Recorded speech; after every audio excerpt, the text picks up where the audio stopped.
का क्या कहना। ओम शांति। 9 मई 24 मधुर महावाक्य। मीठा बाबा कहे मिठे बच्चे सबुठारु कड़ा रोग हेउछि काहार नाम रूपरे आकर्षित हेबा। अंतर्मुखी होई एही शरीर को जांच कर एवं एही रोगरु मुक्त हुआ। प्रश्न, नाम रूपर रोग को समाप्त करिवार उपाय कौन? ଏହା ଦ୍ୱାରା କ'ଣ କ'ଣ କ୍ଷତି ସବୁ ହେଉଛି?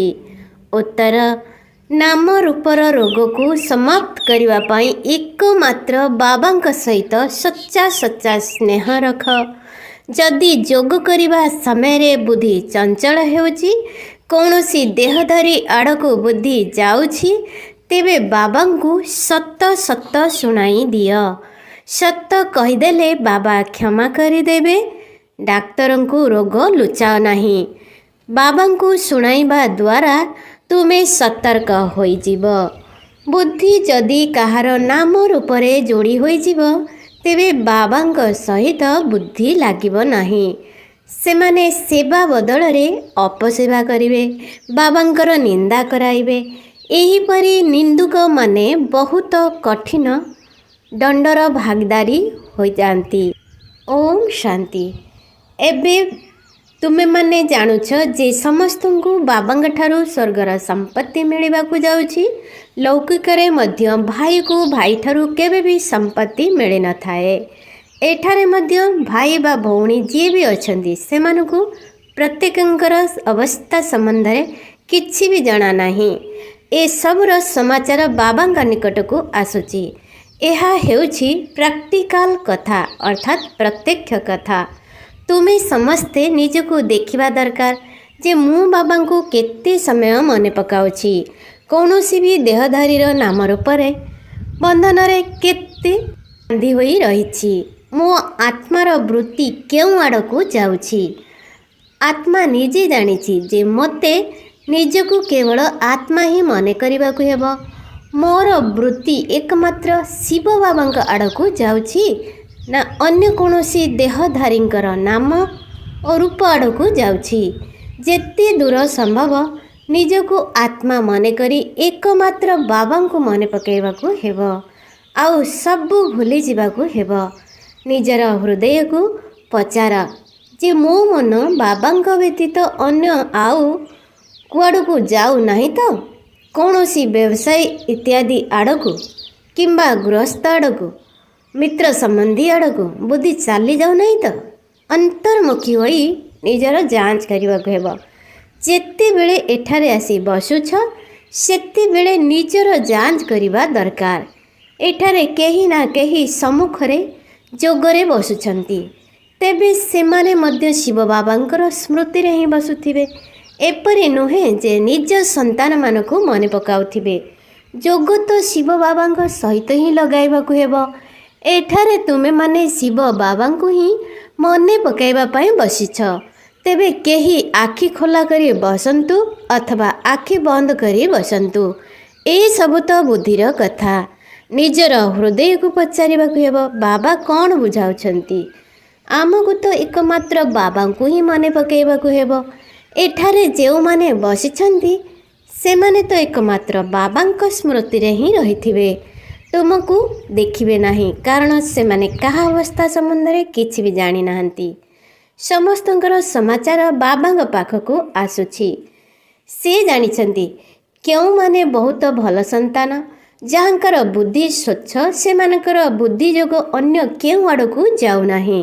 ଏମିତି ବି ବହୁତ ଅଛନ୍ତି ଯେଉଁମାନଙ୍କର ବୁଦ୍ଧି ଯୋଗ ଅନ୍ୟ ଆଡ଼କୁ ଚାଲି ଯାଇଥାଏ। କେତେକ ସନ୍ତାନ ମୁରଲି ଶୁଣି ପରିବର୍ତ୍ତନ ମଧ୍ୟ ହୋଇଯାଆନ୍ତି। ଅନୁଭବ କରନ୍ତି ଯେ ଏହା ଆମର ଭୁଲ। ବାସ୍ତବରେ ଆମର ଦୃଷ୍ଟିବୃତ୍ତି ଠିକ୍ ନଥିଲା। ଏବେ ଏହାକୁ ଠିକ୍ କରିବାକୁ ହେବ। ଖରାପ ବୃତ୍ତିକୁ ଛାଡ଼ିବାକୁ ହେବ। ଏ କଥା ବାବା ବୁଝାଉଛନ୍ତି। ଭାଇ ଭାଇକୁ କେବେ ବି ବୁଝାଇ ପାରିବ ନାହିଁ। ତେବେ ବାବା ଦେଖୁଛନ୍ତି ଏହାର ଦୃଷ୍ଟିବୃତ୍ତି କିପରି। ବାବାଙ୍କୁ ସମସ୍ତେ ନିଜ ହୃଦୟର ସମାଚାର ଶୁଣାଉଛନ୍ତି। ଶିବ ବାବାଙ୍କୁ ନିଜର ସବୁ ସମାଚାର ଶୁଣାଉଛନ୍ତି। ତେବେ ଦାଦା ବ୍ରହ୍ମା ବାବା ମଧ୍ୟ ବୁଝି ଯାଉଛନ୍ତି। ସମସ୍ତଙ୍କର ସମାଚାର ଶୁଣି ଶୁଣି ବା ଦେଖି ସବୁ ବୁଝି ଯାଉଛନ୍ତି। ଯିଏ ପର୍ଯ୍ୟନ୍ତ ଶୁଣି ନାହାନ୍ତି ସେ ପର୍ଯ୍ୟନ୍ତ କିପରି ଜାଣି ଯେ ଏମାନେ କ'ଣ କରୁଛନ୍ତି। କାର୍ଯ୍ୟାଳପରୁ ଏବଂ ସେବାରୁ ବୁଝି ଯାଉଛନ୍ତି ଯେ ଏମାନଙ୍କ ଭିତରେ ବହୁତ ଦେହାଭିମାନ ରହିଛି ଅଥବା କମ୍ ରହିଛି। ଏହାଙ୍କର କାର୍ଯ୍ୟକଳାପ ଠିକ୍ ନାହିଁ। କାହାର ନା କାହାର ନାମ ରୂପରେ ବାନ୍ଧି ହୋଇଯାଇଛନ୍ତି। ବାବା ପଚାରୁଛନ୍ତି, କାହା ପାଖକୁ ବୁଦ୍ଧି ଚାଲିଯାଉଛି କି? କେହି ତ ସତ୍ୟ ସମାଚାର ଶୁଣାଉଛନ୍ତି, କେହି କେହି ତ ନାମ ରୂପରେ ଏପରି ବାନ୍ଧି ହୋଇଯାଇଛନ୍ତି ଯେ ଶୁଣାଉ ହିଁ ନାହାନ୍ତି। ସେମାନେ ନିଜର ହିଁ କ୍ଷତି କରୁଛନ୍ତି। ବାବାକୁ ଶୁଣାଇଲେ ହିଁ ସେ ଭୁଲର କ୍ଷମା ମିଳିଥାଏ ଏବଂ ଆଗକୁ ଏହିଭଳି ନ କରିବା ପାଇଁ ସାବଧାନ କରିଥାନ୍ତି। ବହୁତ ଅଛନ୍ତି ଯେଉଁମାନେ ନିଜର ବୃତ୍ତିର ସତ୍ୟତା ବାବାଙ୍କୁ କହୁନାହାନ୍ତି। ଲଜ୍ଜା ଆସୁଛି ଯେପରି କେହି ଓଲଟା କାମ କରନ୍ତି କିନ୍ତୁ ସର୍ଜନକୁ କହିନଥାନ୍ତି, ପରନ୍ତୁ ଲୁଚାଇବା ଦ୍ୱାରା ବେମାର ଆହୁରି ବୃଦ୍ଧି ହୋଇଥାଏ। ସେପରି ଏଠାରେ ମଧ୍ୟ ନିଜର ସବୁ କଥା ବାବାଙ୍କୁ ଶୁଣାଇ ହାଲକା ହୋଇଥାନ୍ତି, ନଚେତ୍ ଭିତରେ ଭାରି ହୋଇଯାଆନ୍ତି। ବାବାକୁ ଶୁଣାଇଲେ ପୁଣି ଦ୍ୱିତୀୟ ଥର ଆଉ ଭୁଲ କରିନଥାନ୍ତି। ଆଗ ପାଇଁ ସାବଧାନ ହୋଇଯାଆନ୍ତି। ଯଦି ବାବାଙ୍କୁ ନ ଶୁଣାଇବ ତେବେ ତାହା ବୃଦ୍ଧି ହୋଇ ଚାଲିବ। ବାବା ଜାଣିଛନ୍ତି ଇଏ ବହୁତ ଭଲ ସେବାଦାରୀ, ଶିକ୍ଷାଗତ ଯୋଗ୍ୟତା କ'ଣ, ସେବା କ୍ଷେତ୍ରରେ କିପରି କରୁଛନ୍ତି, ଇଏ କାହାର ନାମ ରୂପରେ ଆକର୍ଷଣରେ ଆକର୍ଷିତ ହେଉନାହିଁ ତ। ବାବା ପ୍ରତ୍ୟେକଙ୍କର ଜନ୍ମ ପ୍ରତିକୁ ଦେଖୁଛନ୍ତି ଏବଂ ସେମାନଙ୍କ ସହିତ ସେତିକି ସ୍ନେହ ମଧ୍ୟ ରଖୁଛନ୍ତି। ନିଜ ଆଡ଼କୁ ଆକର୍ଷିତ ମଧ୍ୟ କରୁଛନ୍ତି। କେହି କେହି ତ ବହୁତ ଭଲ ସେବା କରୁଛନ୍ତି, କେବେ ବି ତାଙ୍କର ବୁଦ୍ଧିଯୋଗ ଅନ୍ୟ କେଉଁ ଆଡ଼କୁ ଯାଉନାହିଁ। ହଁ, ପୂର୍ବରୁ ଯାଉଥିଲା କିନ୍ତୁ ଏବେ ସାବଧାନ ହୋଇ ରହୁଛନ୍ତି। ବାବାଙ୍କୁ କହୁଛନ୍ତି, ବାବା ମୁଁ ଏବେ ସାବଧାନ ରହୁଛି, ଆଗରୁ ବହୁତ ଭୁଲ କରୁଥିଲି। ନିଜେ ବୁଝିପାରୁଛନ୍ତି ଯେ ଦେହ ଅଭିମାନରେ ଆସିଲେ ବହୁତ ଭୁଲ ହେବ, ପୁଣି ପଦ ମଧ୍ୟ ଭ୍ରଷ୍ଟ ହୋଇଯିବ। ଯଦିଓ ତୁମର ଭୁଲକୁ କେହି ଜାଣିପାରିବେ ନାହିଁ କିନ୍ତୁ ପଦ ଭ୍ରଷ୍ଟ ହୋଇଯିବ। ତେଣୁ ହୃଦୟର ସ୍ୱଚ୍ଛତା ବହୁତ ଦରକାର, ତେବେ ଯାଇ ଉଚ୍ଚ ପଦ ପାଇପାରିବ। ତାଙ୍କର ବ୍ରହ୍ମା ବାବାଙ୍କର ବୁଦ୍ଧି ବହୁତ ସ୍ୱଚ୍ଛ ରହୁଛି, ଯେପରି ଏହି ଲକ୍ଷ୍ମୀନାରାୟଣଙ୍କ ଆତ୍ମାରେ ସ୍ୱଚ୍ଛତା ରହିଛି। ସେଇଥିପାଇଁ ତ ଏତେ ଉଚ୍ଚ ପଦ ପାଉଛନ୍ତି। କାହା କାହା ପାଇଁ ବୁଝିବାକୁ ହୁଏ ଯେ ୟାଙ୍କର ନାମ ରୂପ ଆଡ଼କୁ ବୃତ୍ତି ଯାଉଛି, ଦେହୀ ଅଭିମାନୀ ହୋଇ ରହୁନାହାନ୍ତି, ସେଥିପାଇଁ ପଦ ମଧ୍ୟ କମ୍ ହୋଇଯାଉଛି। ସେଠାରେ ରାଜାଠାରୁ ଆରମ୍ଭ କରି ଭିକାରୀ ପର୍ଯ୍ୟନ୍ତ କ୍ରମାନୁସାରେ ପଦ ରହିଛି ନା, ତେବେ ଏହିଭଳି କାହିଁକି ହେଉଛି ଏହା ମଧ୍ୟ ବୁଝିବା ଦରକାର। କ୍ରମାନୁସାରେ ତ ନିଶ୍ଚିନ୍ତ ହେଉଛନ୍ତି, ତେଣୁ କଳା କମ୍ ହୋଇଯାଇଛି। ଯେଉଁମାନେ 16 କଳା ସମ୍ପୂର୍ଣ୍ଣ ଥାଆନ୍ତି ସେମାନେ ପୁଣି 14 କଳାକୁ ଆସିଯାଉଛନ୍ତି। ଏଇଭଳି କଳା ଅଳ୍ପ ଅଳ୍ପ କମି କମି ସମ୍ପୂର୍ଣ୍ଣ କମି ଯାଉଛି। ଯେତେବେଳେ 14 କଳା ଥିଲା ସେତେବେଳେ ମଧ୍ୟ ବହୁତ ଭଲ ଥିଲେ, କିନ୍ତୁ ଯେତେବେଳେ ବାମ ମାର୍ଗକୁ ଯାଉଛନ୍ତି ସେତେବେଳେ ବିକାରୀ ହୋଇଯାଉଛନ୍ତି। ଆୟୁଷ ମଧ୍ୟ କମ୍ ହୋଇଯାଉଛି, ପରେ ପୁଣି ରଜ ତମଗୁଣୀ ହୋଇଯାଉଛନ୍ତି। ଆତ୍ମାରୁ କଳା କମ୍ ହୋଇ ସମ୍ପୂର୍ଣ୍ଣ ପୁରୁଣା ହୋଇଯାଉଛି। ଆତ୍ମା ଶରୀରଠାରୁ ମଧ୍ୟ ଅଧିକ ପୁରୁଣା ହୋଇଯାଉଛି। ଏହିସବୁର ଜ୍ଞାନ ବର୍ତ୍ତମାନ ତୁମ ପିଲାମାନଙ୍କ ଭିତରେ ରହିଛି। କିଭଳି 16 କଳାରୁ ତଳକୁ ଖସି ଖସି ପୁଣି ମନୁଷ୍ୟ ହୋଇଯାଆନ୍ତି। ଦେବତାମାନଙ୍କର ମତ ତ ମିଳିନଥାଏ, ମତ ତ ବାବାଙ୍କ ଠାରୁ ହିଁ ମିଳୁଛି। ପୁଣି 21 ଜନ୍ମ ପର୍ଯ୍ୟନ୍ତ ମତ ମିଳିବାର ଆବଶ୍ୟକତା ନାହିଁ। ଏହି ଈଶ୍ୱରୀୟ ମତ 21 ଜନ୍ମ ପର୍ଯ୍ୟନ୍ତ ତୁମ ସାଥିରେ ଚାଲୁଛି। ପୁଣି ଯେତେବେଳେ ରାବଣ ରାଜ୍ୟ ହେଉଛି ସେତେବେଳେ ତୁମକୁ ରାବଣର ମତ ମିଳୁଛି। ଏବେ ତୁମକୁ ରାବଣର ମତ ମିଳୁଛି। ଏପରି ମଧ୍ୟ ଦେଖାଇଛନ୍ତି ଯେ ଦେବତାମାନେ ବାମ ମାର୍ଗରେ ଯାଉଛନ୍ତି। ଅନ୍ୟ ଧର୍ମରେ ଏହିଭଳି କଥା ନାହିଁ। ଦେବତାମାନେ ଯେତେବେଳେ ବାମ ମାର୍ଗକୁ ଚାଲି ଯାଉଛନ୍ତି ସେତେବେଳେ ଅନ୍ୟ ଧର୍ମର ଆତ୍ମାମାନେ ଏଠାକୁ ଆସୁଛନ୍ତି।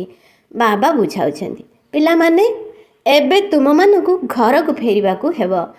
ଏହା ପୁରୁଣା ଦୁନିଆ, ପୁରୁଣା ଦୁନିଆକୁ ନୂଆ କରିବାର ପାଠ ଡ୍ରାମାରେ ମୋର ଅଛି। ଏ କଥାକୁ ମଧ୍ୟ କେବଳ ତୁମେମାନେ ହିଁ ଜାଣୁଛ। ଦୁନିଆର ମନୁଷ୍ୟମାନେ କିଛି ବି ଜାଣିନାହାନ୍ତି। ତୁମେମାନେ ଅନ୍ୟମାନଙ୍କୁ ଏତେ ବୁଝାଉଛ, ତଥାପି ବି କେହି କେହି ରୁଚି ଦେଖାଉଛନ୍ତି ତ କେହି ନିଜର ମତ ଦେଉଛନ୍ତି। ଯେତେବେଳେ ଏହି ଲକ୍ଷ୍ମୀନାରାୟଣ ଥିଲେ ସେତେବେଳେ ପବିତ୍ରତା, ସୁଖ ଶାନ୍ତି ସବୁକିଛି ଥିଲା। ପବିତ୍ରତା ହେଉଛି ମୁଖ୍ୟ। ମନୁଷ୍ୟମାନେ ଜାଣିନାହାନ୍ତି ଯେ ସତ୍ୟ ଯୁଗରେ ଦେବତାମାନେ ପବିତ୍ର ଥିଲେ। ସେମାନେ ତ ଭାବୁଛନ୍ତି ଦେବତାମାନଙ୍କର ସନ୍ତାନ ଆଦି ଜନ୍ମ ହେଉଥିଲେ, ପରନ୍ତୁ ସେଠାରେ ଯୋଗ ବଳ ଦ୍ୱାରା ସନ୍ତାନ ଜନ୍ମ ହୋଇଥାନ୍ତି। ଏହି କଥାକୁ କେହି ବି ଜାଣନ୍ତି ନାହିଁ। କହୁଛନ୍ତି ସାରା ଜୀବନ ପବିତ୍ର ରହିଲେ ସନ୍ତାନ ଆଦି କିପରି ଜନ୍ମ ହେବ? ତାଙ୍କୁ ବୁଝା, ବର୍ତ୍ତମାନ ପବିତ୍ର ରହିଲେ 21 ଜନ୍ମ ପର୍ଯ୍ୟନ୍ତ ପବିତ୍ର ରହିବ। ତେବେ ଆମେ ଶ୍ରୀମତ ଅନୁସାରେ ନିର୍ବିକାରୀ ଦୁନିଆ ସ୍ଥାପନା କରୁଛୁ। ଶିବ ବାବାଙ୍କର ମତ ହିଁ ଶ୍ରୀମତ ଅଟେ। ଗାୟନ ମଧ୍ୟ ରହିଛି ମନୁଷ୍ୟରୁ ଦେବତା। ଏବେ ସମସ୍ତେ ହେଲେ ମନୁଷ୍ୟ, ଯିଏକି ପୁଣି ଦେବତା ହେଉଛନ୍ତି। ଏବେ ଶ୍ରୀମତ ଅନୁସାରେ ଆମେ ଦୈବୀ ସ୍ୱରାଜ୍ୟ ସ୍ଥାପନା କରୁଛୁ। ଏଥିରେ ପବିତ୍ରତା ହେଉଛି ମୁଖ୍ୟ। ତେବେ ଆତ୍ମାକୁ ପବିତ୍ର ହେବାକୁ ପଡ଼ିବ। ଆତ୍ମା ହିଁ ପଥର ବୁଦ୍ଧି ହୋଇଯାଇଛି। ଏ କଥାକୁ ସ୍ପଷ୍ଟ ଭାବରେ ବୁଝ। ବାବା ହିଁ ସତ୍ୟଯୋଗୀ ଦୈବୀ ସ୍ୱରାଜ୍ୟ ସ୍ଥାପନା କରିଥିଲେ, ଯାହାକୁ ସ୍ୱର୍ଗ ବୋଲି କୁହାଯାଉଛି। ମନୁଷ୍ୟରୁ ଦେବତା ବାବା ହିଁ କରୁଛନ୍ତି। ମନୁଷ୍ୟମାନେ ପତିତ ଥିଲେ, ତାଙ୍କୁ ପବିତ୍ର କିଏ କରିଛି? ବାବା ତୁମମାନଙ୍କୁ କହୁଛନ୍ତି ମୋତେ ମନେ ପକାଅ, ତେବେ ତୁମେ ପବିତ୍ର ହୋଇଯିବ। ଯଦି ଏହି କଥାକୁ ତୁମେ କାହାକୁ ବି ଶୁଣାଇବ, ତେବେ ତାଙ୍କ ମନକୁ ଛୁଇଁବ। ଏବେ ପତିତରୁ ପବିତ୍ର କିପରି ହେବ? ତେବେ ନିଶ୍ଚିନ୍ତ ବାବାଙ୍କୁ ମନେ ପକାଇବାକୁ ହେବ। ଅନ୍ୟମାନଙ୍କ ଠାରୁ ବୁଦ୍ଧିର ଯୋଗ ହଟାଇ ଏକମାତ୍ର ବାବାଙ୍କ ସହିତ ଯୋଗ ଯୋଡ଼ିବାକୁ ହେବ। ତେବେ ଯାଇ ମନୁଷ୍ୟରୁ ଦେବତା ହୋଇପାରିବ। ଏଇଭଳି ବୁଝାଇବା ଦରକାର। ତୁମେ ଯାହା ବୁଝାଇଛ ଡ୍ରାମା ଅନୁସାରେ ବିଲକୁଲ ଠିକ୍ ଥିଲା। ଏ କଥା ତ ବୁଝିଛନ୍ତି, କିନ୍ତୁ ବୁଝାଇବା ପାଇଁ ଦିନକୁ ଦିନ ନୂଆ ନୂଆ ପଏଣ୍ଟ ମିଳୁଛି। ମୂଳ କଥା ହେଲା ଆମେ ପତିତରୁ ପବିତ୍ର କେମିତି ହେବା। ବାବା କହୁଛନ୍ତି ଦେହର ସବୁ ଧର୍ମକୁ ତ୍ୟାଗ କରି ମୋତେ ମନେ ପକାଅ। ସର୍ବଧର୍ମାଣି ପରିତ୍ୟଜ୍ୟତି ମାମେକଂ ଶରଣଂ ବ୍ରଜ, ଗୀତାରେ ଅଛି। ଏହି ପୁରୁଷୋତ୍ତମ ସଙ୍ଗମ ଯୁଗକୁ ତୁମେମାନେ ହିଁ ଜାଣୁଛ। ଆମେ ଏବେ ପ୍ରଜାପିତା ବ୍ରହ୍ମାଙ୍କର ସନ୍ତାନ ବ୍ରାହ୍ମଣ ହେଉଛୁ। ବାବା ଆମକୁ ରାଜଯୋଗର ପାଠ ପଢ଼ାଉଛନ୍ତି। ଯେ ପର୍ଯ୍ୟନ୍ତ ବ୍ରାହ୍ମଣ ନ ହୋଇଛ ସେ ପର୍ଯ୍ୟନ୍ତ ଦେବତା ହୋଇପାରିବ ନାହିଁ। ଏହି ବ୍ରହ୍ମା ସମ୍ପୂର୍ଣ୍ଣ 84 ଜନ୍ମ ନେଉଛନ୍ତି, ପୁଣି ତାଙ୍କୁ ହିଁ ପ୍ରଥମ ନମ୍ବରରେ ଆସିବାକୁ ପଡ଼ିଥାଏ। ପୁଣି ବାବା ଆସି ପ୍ରବେଶ କରିଥାନ୍ତି। ତେବେ ମୁଖ୍ୟ କଥା ହେଉଛି ଗୋଟିଏ, ନିଜକୁ ଆତ୍ମା ମନେକରି ବାବାଙ୍କୁ ମନେ ପକାଅ। ଦେହ ଅଭିମାନରେ ଆସି କେଉଁଠି ନା କେଉଁଠି ଏକଦମ ଲଟକି ରହୁଛନ୍ତି, ଅର୍ଥାତ୍ ଆକର୍ଷିତ ହୋଇଯାଉଛନ୍ତି। ଦେହୀ ଅଭିମାନିତ ସମସ୍ତେ ହୋଇପାରିବେ ନାହିଁ। ତେଣୁ ନିଜର ପୁରା ଯାଞ୍ଚ କର। ଆମେ କେଉଁଠି ଦେହ ଅଭିମାନରେ ଆସୁନାହୁଁ ତ? ଆମ ଦ୍ୱାରା କୌଣସି ବିକର୍ମ ହେଉନାହିଁ ତ? ବେକାଇଦା ଚାଲିଚଳନ ହେଉନାହିଁ ତ? ଅନେକଙ୍କର ଏହିପରି ହୋଇଥାଏ। ସେମାନେ ଅନ୍ତିମ ସମୟରେ ବହୁତ ଦଣ୍ଡର ଭାଗୀଦାରୀ ହେବେ। ଯଦିଓ ଏବେ କର୍ମାତୀତ ଅବସ୍ଥା ହୋଇନାହିଁ, କିନ୍ତୁ ଯେଉଁମାନଙ୍କର କର୍ମାତୀତ ଅବସ୍ଥା ହୋଇଯାଉଛି ସେମାନଙ୍କର ସବୁ ଦୁଃଖ ଦୂର ହୋଇଯାଉଛି। ସେମାନେ ଦଣ୍ଡରୁ ମୁକ୍ତ ହୋଇଯାଉଛନ୍ତି। ବିଚାର କରାଯାଉଛି ସେଠାରେ କ୍ରମାନୁସାରେ ରାଜା ହେଉଛନ୍ତି। ନିଶ୍ଚିନ୍ତ କାହାର କମ୍ ପୁରୁଷାର୍ଥ ରହୁଛି, ଯେଉଁ କାରଣରୁ ଦଣ୍ଡ ଭୋଗିବାକୁ ପଡ଼ୁଛି। ଆତ୍ମା ହିଁ ଗର୍ଭ ଜେଲରେ ଦଣ୍ଡ ଭୋଗ କରିଥାଏ। ଆତ୍ମା ଯେତେବେଳେ ଗର୍ଭରେ ଥାଏ ସେତେବେଳେ କହିଥାଏ ଯେ ମୋତେ ବାହାରକୁ ବାହାରି କର, ମୁଁ ପାପ କର୍ମ କରିବି ନାହିଁ। ତେବେ ଆତ୍ମା ହିଁ ଦଣ୍ଡ ଭୋଗିଥାଏ, ଆତ୍ମା ହିଁ ବିକର୍ମ କରିଥାଏ। ଏହି ଶରୀର କୌଣସି କାମର ନୁହେଁ। ତେଣୁ ମୁଖ୍ୟ କଥା ହେଲା ନିଜକୁ ଆତ୍ମା ମନେ କରିବା ଦରକାର। ବୁଝିଯିବା ଦରକାର ଯେ ସବୁ କିଛି ଆତ୍ମା ହିଁ କରିଥାଏ। ଏବେ ତୁମେ ସବୁ ଆତ୍ମାମାନଙ୍କୁ ଘରକୁ ଫେରିବାକୁ ହେବ। ତେଣୁ ଏହି ଜ୍ଞାନ ମିଳିଛି, ପୁଣି କେବେ ଏହି ଜ୍ଞାନ ମିଳିବ ନାହିଁ। ଯେଉଁମାନେ ଆତ୍ମା ଅଭିମାନୀ ସେମାନେ ସମସ୍ତଙ୍କୁ ଭାଇ ଭାଇ ଦୃଷ୍ଟିରେ ଦେଖିବେ। ଶରୀର କଥା ନୁହେଁ। ଆତ୍ମା ଅଭିମାନୀ ହୋଇଗଲେ ଶରୀର ପ୍ରତି ମମତା ରହିବ ନାହିଁ। ସେଇଥିପାଇଁ ବାବା କହୁଛନ୍ତି ଏହା ତ ବହୁତ ଉଚ୍ଚ ଷ୍ଟେଜ୍ ସ୍ଥିତି। ଭାଇ ଭଉଣୀ ପରସ୍ପର ପ୍ରତି ଆକର୍ଷିତ ହେବା ଦ୍ୱାରା ବହୁତ ଡିସର୍ଭିସ୍ ଅପସେବା କରୁଛନ୍ତି। ସେଥିପାଇଁ ବାବା କହୁଛନ୍ତି ଆତ୍ମା ଅଭିମାନୀ ଭବ। ଏଥିରେ ହିଁ ବହୁତ ମେହନତ ରହିଛି। ପାଠ ପଢ଼ାରେ ଅନେକ ବିଷୟବସ୍ତୁ ରହିଥାଏ। ଭାବୁଛନ୍ତି ମୁଁ ଏଥିରେ ଫେଲ୍ ହୋଇଯିବି, ତେବେ ଗୋଟିଏ ବିଷୟରେ ଫେଲ୍ ହେବା କାରଣରୁ ଅନ୍ୟ ବିଷୟରେ ମଧ୍ୟ ଢିଲା ହୋଇଯାଉଛନ୍ତି। ଏବେ ତୁମର ଆତ୍ମା ବୁଦ୍ଧି ଯୋଗ ବଳ ଦ୍ୱାରା ସୁନାର ପାତ୍ର ହୋଇଯାଉଛି। ଯୋଗ ନାହିଁ, ତେଣୁ ଜ୍ଞାନର ଧାରଣା ମଧ୍ୟ କମ୍ ହେଉଛି। ତେଣୁ ଶକ୍ତି ରହୁନାହିଁ, କାରଣ ଯୋଗର ଶକ୍ତି ନାହିଁ। ତେବେ ଏହା ମଧ୍ୟ ଡ୍ରାମାର ନିର୍ଦ୍ଧାର୍ଯ୍ୟ ରହିଛି। କିନ୍ତୁ ବାବା ବୁଝାଉଛନ୍ତି, ପିଲାମାନେ ତୁମମାନଙ୍କୁ ନିଜର ଅବସ୍ଥାକୁ କେତେ ଉଚ୍ଚ କରିବା ଦରକାର ନିଜକୁ ଦେଖିବାକୁ ହେବ। ମୁଁ ସାରା ଦିନ ଭିତରେ କୌଣସି ବେନିୟମ କାର୍ଯ୍ୟ ତ କରୁନାହିଁ।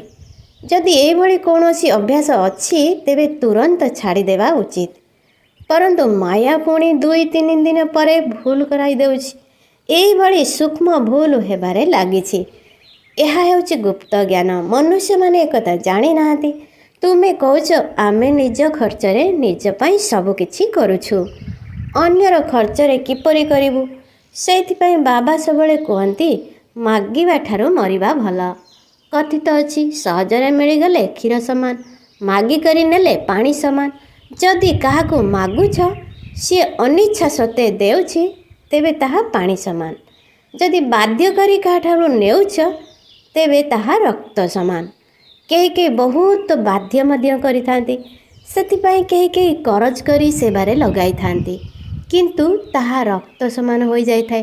ଏଠାରେ କରଜ ନେବାର କୌଣସି ଆବଶ୍ୟକତା ନାହିଁ। ଦାନ ଦେଇ ପୁଣି ଯଦି ଫେରାଇ ନେବ, ତେବେ ଏହା ଉପରେ ମଧ୍ୟ ହରିଶ୍ଚନ୍ଦ୍ରଙ୍କର କାହାଣୀ ରହିଛି।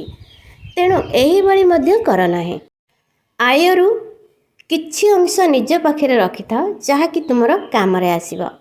ତୁମମାନଙ୍କୁ ଏହିଭଳି ପୁରୁଷାର୍ଥ କରିବାକୁ ହେବ, ଯେପରି ଅନ୍ତିମ ସମୟରେ କେବଳ ବାବାଙ୍କର ହିଁ ସ୍ମୃତି ରହିବ ଏବଂ ସୁଦର୍ଶନ ଚକ୍ର ମଧ୍ୟ ମନେ ରହିବ। ତେବେ ଯାଇ ପ୍ରାଣ ଶରୀରରୁ ବାହାରିବ, ତେବେ ଯାଇ ଚକ୍ରବର୍ତ୍ତୀ ରାଜା ହୋଇପାରିବ। ଏପରି ମନେ କର ନାହିଁ ଯେ ଅନ୍ତିମ ସମୟରେ ବାବାଙ୍କୁ ସହଜରେ ମନାଇ ପକାଇ ପାରିବ।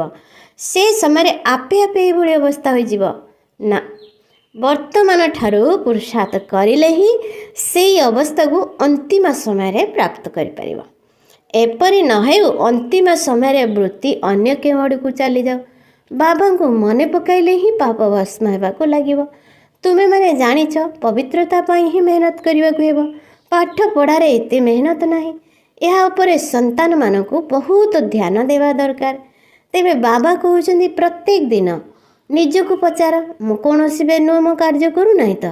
କାହାର ନାମ ରୂପରେ ଆକର୍ଷିତ ହେଉନାହିଁ ତ? କାହାକୁ ଦେଖି ପାଗଳ ହେଉନାହିଁ ତ? କର୍ମେନ୍ଦ୍ରିୟ ଦ୍ୱାରା କୌଣସି ବେନିୟମ କାର୍ଯ୍ୟ କରୁନାହିଁ ତ?